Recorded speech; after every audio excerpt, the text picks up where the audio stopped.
साफ्रोमबोनि सिमांनि अननाय आरो गोजोननायखौ आफा इसोरनि नामाव होयो।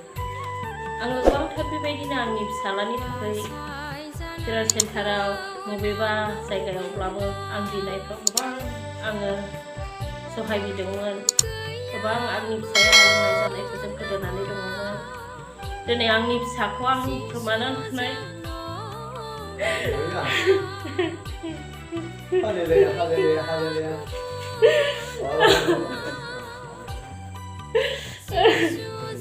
आफा नों आंनि बिनायखौ खोनासंनो गोबां आङो बेबायदि दाहा जाय आंनि फिसाखौ आं मोदोमनिल' बिमा नोंनो बुनानै लाबोदो आफा होननानै आङो हाजार आंनि बियायंफोरजों आं बे केयार सेन्टाराव आं खावलायोमोन।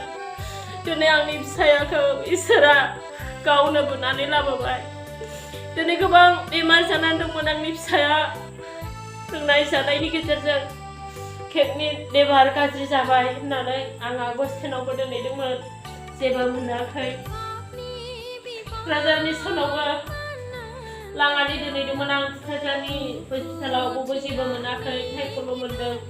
बिनि उनाव जे समाव आं केयार सेन्टाराव मास मोनसे दोनहैदों बिनिफ्रायसो आंनि फिसाया दिनै मोजां जाबाय आरो गोबां बे केयार सेन्टारनि बिनाय हान्जाफोरनि बिनायनि सहायजों आं दिनै फिसाखौ इसोरा गावनो मोननो हाबाय।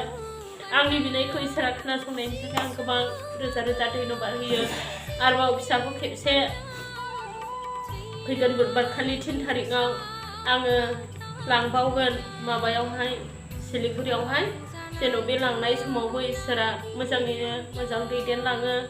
जोंहा थाखा फैसा गैया ट्रेनजोंसो जों थाङो बिराद खस्थ' खालामनानै जेन' जोंनि मोनफ्रोमबो बिषयाव इसोरानो हेफाजाब होनानै जोंखौ लांनानै सफैजासे जेन लोगोसे इसोरा हेफाजाब होयो।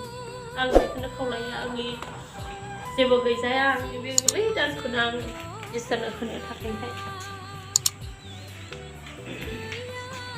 आं बेखौनो खावलायो बेनो आंनि बुंनांगौ।